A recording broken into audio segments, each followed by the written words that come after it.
중동 상황이 지속되면서 국제 에너지 수급의 불안정성이 심화되고 있습니다.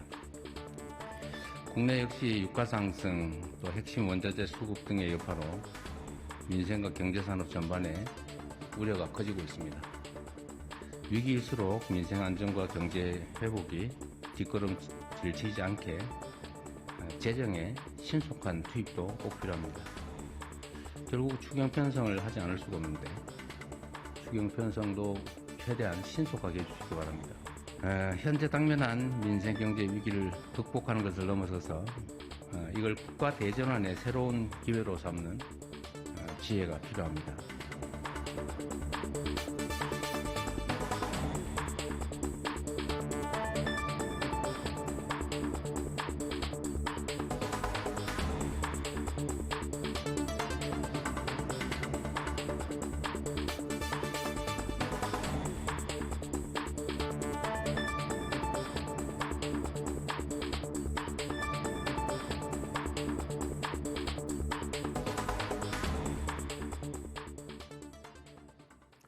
네, 간밤에 이란의 새로운 최고 지도자로 선출된 모즈타바 하메네이가 첫 공식 성명을 통해서 적을 압박하는 수단으로 호르무즈 해협 봉쇄라는 지렛대 계속 사용할 것이다. 이렇게 이야기하면서 이 호르무즈 해협에 대한 봉쇄 의지 다시 한번 그리고 공식적으로 확인을 해줬습니다.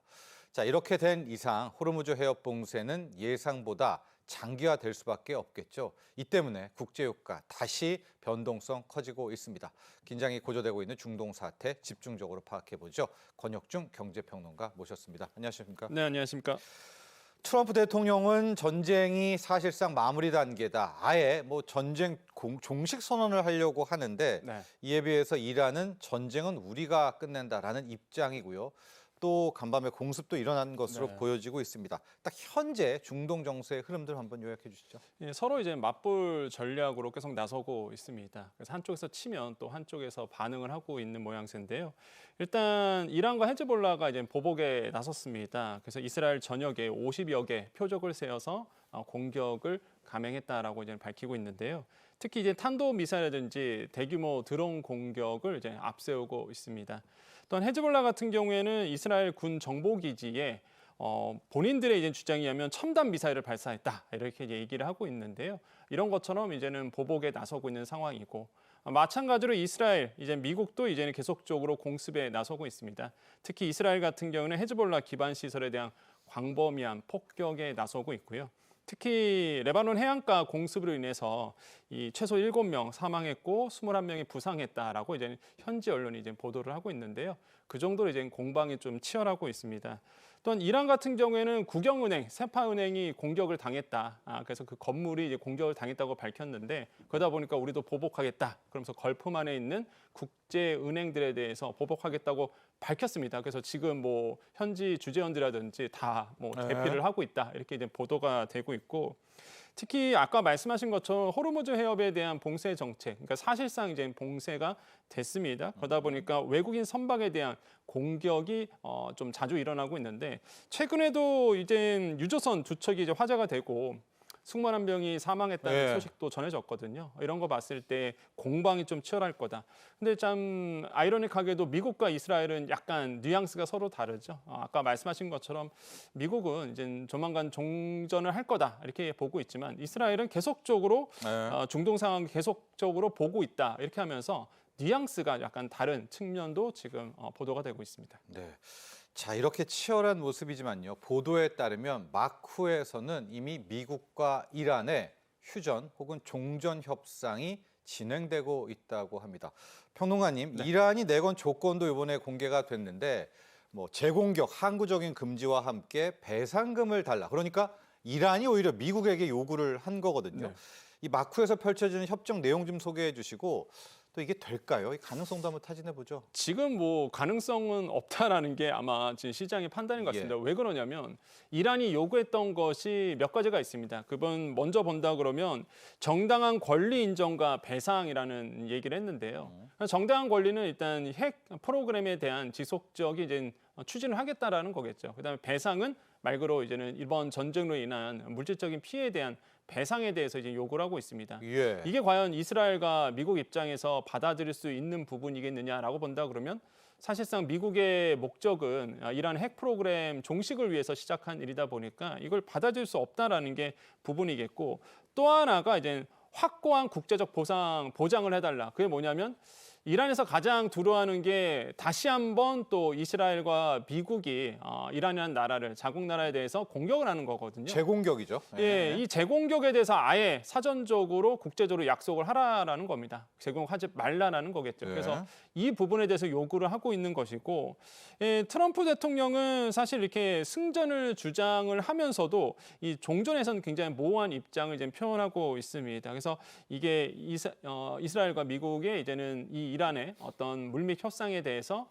과연 어떻게 반응할지는 이제 지켜보셔야 되겠지만, 현재 분위기로 봐서는 진행될 가능성은 없다라는 것을 지금 이제 많은 분들이 이제 판단이라고 생각을 해보겠고요. 서로 이제 이런 얘기를 하고 있습니다. 트럼프 대통령은 내가 이 전쟁을 끝낸다라고 하고 있지만 이란은 그럴 리가 없다.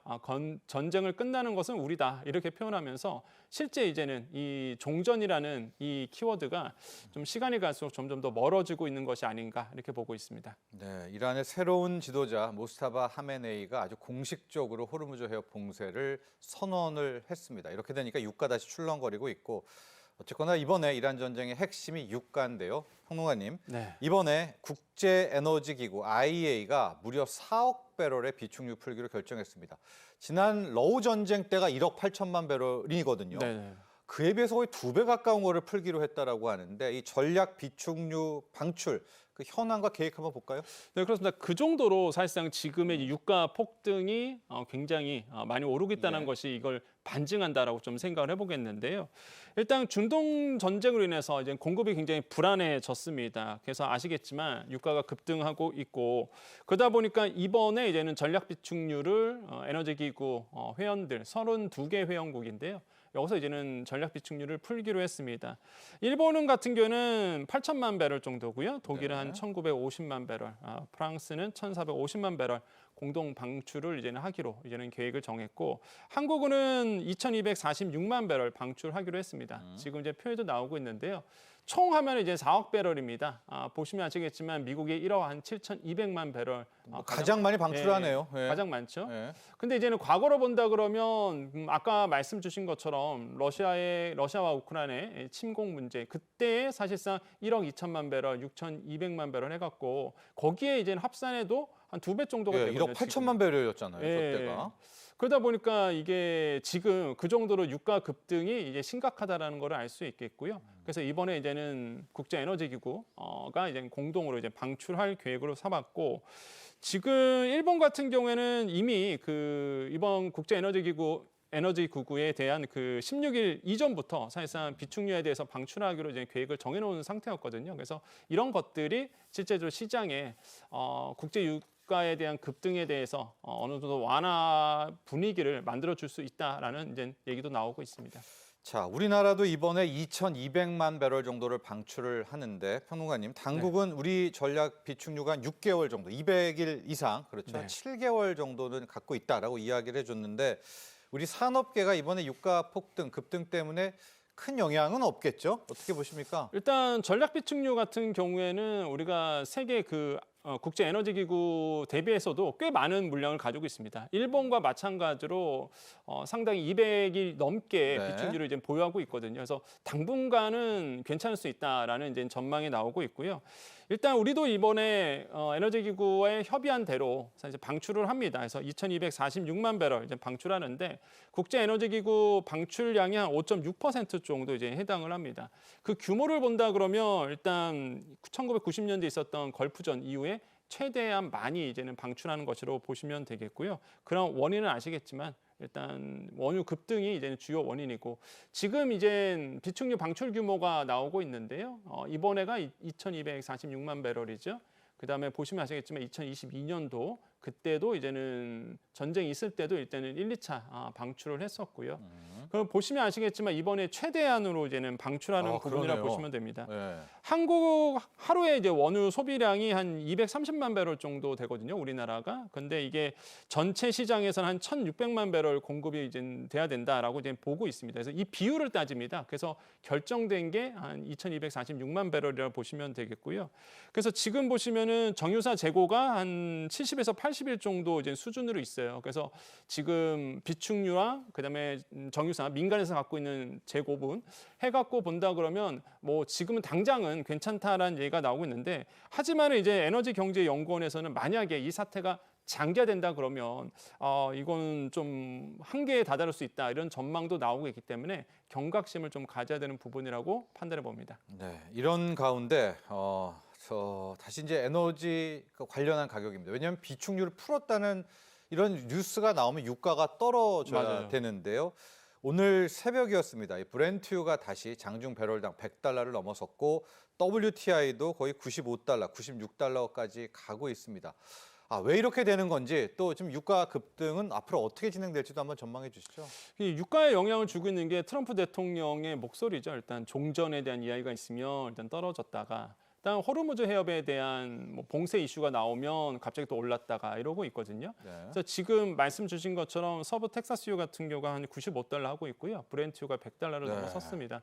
그 정도로 유가의 급등세가 계속적으로 이제 보여주고 있는데 그러다 보니까 지금 에너지 기구 회원국들이 공동 비축유에 대해서 이제는 방출하는 거죠. 지금 보면 한 12억 배럴 정도 이상을 국제에너지기구 협의원들이 가지고 있거든요. 이 부분에 대해서 일부 이제는 비축유를 방출하는 거고 그러면은 에너지 가격이 조금 떨어질 수 있다. 이렇게 그래야 되는데. 네, 보고 있는데 근데 이게 일정이 약간 미지수라는 거죠. 그러다 보니까 시장에서는 예. 과연 이게 어느 정도 나오느냐. 미국 같은 경우에도 120일 동안 나눠서 방출한다고 했기 때문에 이런 점들도 이제 우리가 지켜보셔야 되겠고요.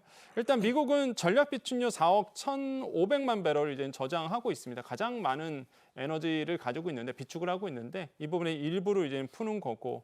근데 이란 같은 경우에는 뭐 각오해라. 호르무즈 해협에 대한 지렛대 아까 말씀드린 것처럼 뭐 지렛대 삼아서 장기화. 이 전쟁을 길게 끌 생각이 있기 때문에 $200도 좀 각오해라라는 얘기가 나오거든요. 그래서 우리가 이런 부분도 굉장히 좀 주의를 해야 된다라는 생각을 많이 해봅니다. 네, 자 이렇게 유가가 다시 튀어오르니까 우리 시청자분들도 당장에 이 당국 정부가 발표한 석유 최고 가격제 많이 궁금하시죠? 13일 0시부터 시행이 되는데요.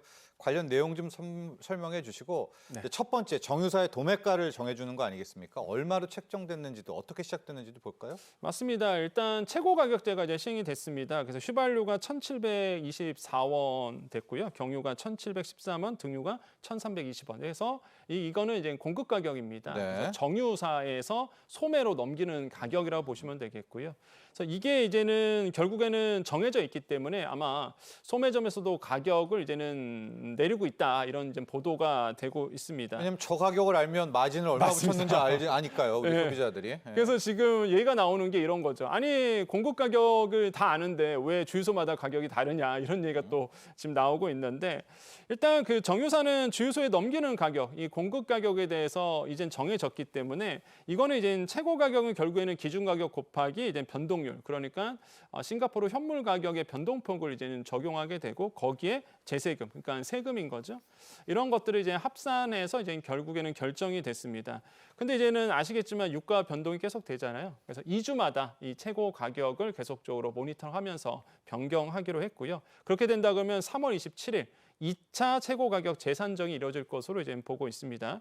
그래서 주유소 판매 가격은 아까 말씀드린 것처럼 뭐 대상은 아니고요. 이제는 공급 가격이 이번에 이제 최고 가격제에 정해져졌고 그래서 지금 상황에서 보는 게 만약에 최고 가격제가 된다 그러면 우려스러운 점은 이제 정유사 업계에서는 이런 현상이 일어날 수 있습니다. 공급을 안 하는 거겠죠. 아니면 일부 물량을 외국으로 수출하는 이런 현상도 벌어질 수 있거든요. 예. 그러다 보니까 정부는 이 매점 매석 행위를 금지하기로 했습니다. 한마디로 외국에 수출 못하도록. 그리고 전년 동월 대비 90% 이상을 국내에서 풀도록 이제는 고시를 해놨거든요. 그래서 이런 우려스러움은 없다라는 부분 말씀드리겠습니다. 자, 두 번째라서 그런가요? 저희가 처음 유가가 배럴당 $100 넘었을 때는 시장이 거의 쇼크를 빠졌었죠. 네. 뭐 서킷 브레이커까지 걸렸는데 오늘은 두 번째 배럴당 $100임에도 불구하고 물론 하락하고 있기는 하지만 큰 폭의 하락은 아닙니다. 현재 주식시장 상황 좀 볼까요? 네, 그렇습니다. 실제 이제 주식시장 같은 경우에도요, 과거 말씀하신 것처럼 $100 돌파했을 때 그 정도의 이제 쇼크는 일어나지 않고 있다고 네. 생각을 해봅니다. 물론 뭐 하락세긴 하고요. 마찬가지로 지금 오늘 기준을 본다 그러면 이제는 개인들 같은 경우는 한 1조 5천억 원 정도 순매수를 하고 있고 기관 같은 경우에도 한 775억 원 순매수하고 있고 외국인들이 한 1조 1,900억 원 정도 매도를 하고 있거든요. 그래서 이렇게 개인 매수세와 외국인들의 이제 추이가 좀 다르다라고 보시면 되겠고 어제 기준을 본다 그러면 역시나 비슷했습니다. 일단은 장 초반 낙폭을 좀 축소하기도 했었지만은 뭐 장중이었습니다. 네. 개인이 한 5,600선을 좀 방어하는 데 좀 힘을 많이 보태줬고요. 이거는 이제 어제 장중 얘기였고요. 그래서 어제 종가로 본다 그러면 그렇게 좀 보여주고 있고요. 일단은 지금 상황을 본다 그러면 코스닥도 이제 영향을 주고 있습니다. 코스닥은 어제 이제 소폭 하락하면서 출발했는데 종가로 본다 그러면 한 1% 상승 마감했거든요. 그런 걸 봤을 때도 일단은 지금 변동성이 좀 심하다라고 볼 수 있겠고 특히 어제 같은 경우는 내마녀의 날이었습니다. 그래서 옵션 만기일이었죠. 그래서 선물 옵션 만기일이다 보니까 이 변동성이 굉장히 좀 심할 수밖에 없는 날이었고 그럼에도 불구하고 제 개인적 생각은 그나마 잘 버텨줬다. 그나마 이런 생각을 많이 해봤습니다. 결국에는 이제는 반도체나 방산 쪽에서의 어떤 상대적으로 회복력이 좀 있었다 이렇게 평가해 보겠고요. 이런 점들이 아마 우리 주식시장의 변동성을 더 크게 확대될 수 있다라고 생각해 봅니다. 다만요, 이 외환 시장 환율은 좀 걱정이 됩니다. 저희가 한번 이제 1,500원도 갔다 왔는데 네. 일단 역외환율 1,490원, 지금은 1,489원이거든요. 1,480원대를 굉장히 좀 위험한 마지노선으로 봤는데 훌쩍 뛰어넘었습니다. 네. 환율은 어떻게 흘러갈까요? 예, 말씀 주신 것처럼 정말 이게 역외환율에서 1,500원을 넘어선 적이 있었어요. 그러다 보니까 좀 긴장감이 있었는데 일단 지금 환율 보면 한 1,490원대에서 왔다 갔다 네. 하고 있습니다. 지금 환율 자체는 계속적으로 변동성이 심해질 수밖에 없다라는 것이 이제 시장의 지배적인 판단이고요. 환율이 급등한다. 물가에 영향을 주고요. 물가에 영향 주다 보니까 금리에 또 영향을 줄 수밖에 없겠죠. 그렇기 때문에 이 환율의 모니터링을 강화할 수밖에 없는 부분이겠고 지금 일부 전문가들은 1,540원대, 1,570원대까지 열어놔야 된다. 이런 전망을 하고 있거든요. 역시나 그 이유는 유가 급등에 따른 이제 변화라고 보시면 되겠습니다. 그만큼 또 외국인들이 신흥시장에 빠지기도 하고요. 그러다 보니 이 환율 관리가 굉장히 중요하고 트럼프 대통령 말 한마디에 유가나 환율이 계속 움직이고 있거든요. 이런 것들을 굉장히 잘 모니터링 할 수밖에 없는 상황이다. 이렇게 평가해 봅니다. 저희 산업계 개별 업종 영향 보도록 하겠습니다. 지금 가장 힘든 곳이 항공업종입니다. 비행기 티켓 가격도 올린다고 하는데 또 화학업종도 네. 제품 가격에 마진이 안 맞아지고 있죠. 근데 좀 시간이 더 끌게 되면 반도체까지도 영향을 줄 수 있다. 이런 분석들 나옵니다. 현재 우리 국내 산업계에 미치는 영향 개별적으로 좀 볼까요? 네, 먼저 이제 항공업계 말씀하셔서 말씀드리면 이제 항공업계는 이 유류비가요. 전체 영업 비용의 30%를 담당합니다. 그 정도로 사실 이 유류비가 큰 영향을 줘요. 특히 대한항공 같은 경우에는 유가가 $1만 올라가도요. 한 450억 원 정도 손해를 본다라고 알려져 있거든요. 네. 그 정도로 항공업계는 이 유가 급등이 큰 타격으로 다가올 수 있습니다. 석유화학업계도 마찬가지죠. 이거는 이중 부담을 좀 안고 있습니다. 일단 원유 자체가 높아지니까 이제 들어오는 가격도 높고 무엇보다 유가가 높아지니 또 소비자들이 수요를 좀 줄이게 되는 부분 이런 것들에 인해서 이중적으로 이제 부담을 안고 있는 부분이 있겠고 특히 여천 NCC 같은 경우에는 공급 불가항력을 선언했거든요. 그래서 이런 부분을 봤을 때도 일단 법적 체제 안에서 이런 공급되지가 않는 부분에 대해서 우리가 어쩔 수 없는 상황이라는 거를 대외적으로 이제 표명을 했습니다. 이런 걸 보더라도 지금 공급에 대한 불안전성이 더 높아질 것으로 보고 있고 반도체 업계도 마찬가지죠. 반도체 물 필요하고 전기 많이 필요하거든요. 네. 근데 전기료가 계속 올라갈 가능성이 굉장히 크고요. 에너지 가격 급등하다 보니까 당연히 장기적으로 보면 영향을 줄 수 있다. 무엇보다 또 물류비도 많이 들고요. 그래서 지금 영향을 줄 수 있고 자동차 업계도 마찬가지죠. 지금 내연기관차를 지금 안 타려고 하는 모습들이 또 보여지다 보니까 수요 위축 가능성도 보여지고 있습니다. 무엇보다 이제는 건설업도 문제입니다. 지금 원자재 가격 치솟게 되고 그러면 결국에는 건설업계에 대한 비용이 증가되면은 분양 시장에도 또 영향을 주게 되죠. 이런 점들이 우리가 유가 급등에 대한 사회적 파장, 경제적 파장이라고 정리해 볼 수 있습니다. 자, 지금부터 우리 정부의 지원책 보도록 하겠습니다. 먼저 중소벤처기업부 보죠. 지금 중소기업이 그 어느 때보다 많이 힘들다고 네. 하는데 자, 현재 우리 중기부는 어떤 대책들 갖고 있습니까? 네, 그래서 발빠르게 움직이고 있습니다. 그래서 네. 중소기업에 대한 또한 소상공인에 대한 피해 사례를 수집을 하고 있는데 피해 애로사항이 146건 집계가 됐고요. 거기서 실제 피해 사례가 76건 나왔습니다. 그 정도로 지금 많은 분들이 좀 피해를 받고 있고 이란이 좀 많았습니다. 43건, 이스라엘이 29건 정도가 수출 애로의 피해 사항으로 지금 집계가 됐고요. 그러다 보니까 이제 정부는요 이렇게 원자재라든지 물류 비용을 충당할 수 있도록 재정 지원이라든지 금융 지원에 이제 나서고 있습니다. 특히 소상공인 경영 부담이 크다 보니까 이런 부분에 대해서 지금 고민을 하고 있는데 긴급 간담회를 열었습니다. 그래서 물류비 지원하는 거, 그다음에 긴급 자금 확보하는 거, 그래서 융자 확대를 통해서 중소기업과 소상공인 분들이 이 어려움을 함께 해결할 수 있도록 노력을 하기로 했습니다. 자, 다음 우리 산업통상부의 지원입니다. 특히 중동 쪽으로 수출하는 기업들 많이 힘듭니다. 지금 보니까 4조 원 규모의 긴급 유동성 풀겠다 이렇게 밝혔다고 합니다. 네. 관련 내용 좀 전해주시죠. 맞습니다. 이제 산업부도 굉장히 발빠르게 움직이고 있고요. 특히 이제는 큰 기업들, 그냥 중견기업들, 중소기업들이 물류 많이 하잖아요. 수출 많이 합니다. 그러다 보니까 에너지 비용이라든지 해상 운송에 대한 부분도 굉장히 지금 노력을 하고 있는데 실제 중동 노선의 상하이나 컨테이너 운임 지수가 한 전주 대비해서 72%는 올랐습니다. 네. 굉장히 좀 많이 올라가고 있거든요. 그래서 산업부도요 이런 부분에 대해서 수출 바우처 한 80억 원 정도 긴급 확대하고요. 우회 이제 수출로에 대해서 지원 범위를 확대하고 있습니다. 그래서 정부도 이렇게 발빠르게 움직이고 있다라는 것을 말씀드리겠습니다. 우회 수출로도 지금 고민하고 있나요? 네, 맞습니다. 뭐 할증료라든지 우회 수출로에 대해서 고민하고 있어서 이런 거에 대해서 이제는 중소기업들이 수출하는데 부족함이 없도록 정부가 나서서 지금 길을 찾고 있다라고 말씀드리겠습니다. 네, 자 지금까지 도움 말씀에 권혁중 경제평론가와 함께했습니다. 오늘 감사합니다. 네, 감사합니다.